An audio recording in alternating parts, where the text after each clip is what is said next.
Alright, so this is level 8, Shaky Ground. There's not too much to this level. We're basically just trying to fall as fast as we can.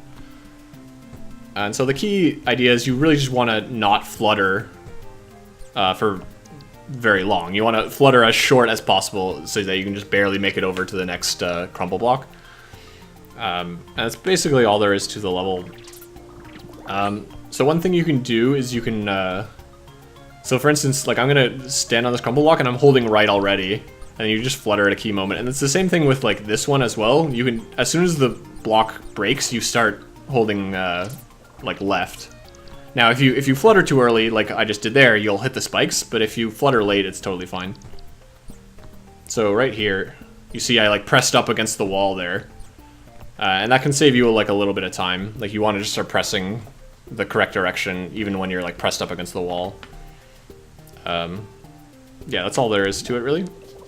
The other sort of advanced strat you can do is you want to actually jump on these crumple blocks, just like that. Like right before they break, you want to just do that, because it just gets you up to your maximum falling speed a little bit quicker. Now, it is sort of dangerous. Like, I actually, when I try and do this in actual runs, my, like, chance of death actually goes up significantly, because it's just one more thing that you have to think about as you're falling, and, like, I'm more likely to, like, hit flutter at a wrong time and hit the spikes. It saves, like, very little time, but if you do all 5 of the crumple blocks optimally, you can save, like, a quarter to, like, a half a second, I think. And that strat is actually not done in the world record run, because I didn't know about it at the time. But that's a tiny thing you can do to save time. But it is, like, pretty difficult, and I wouldn't say it's, like, super worth doing. But it's something to keep in mind. So yeah, that's Shaky Grounds.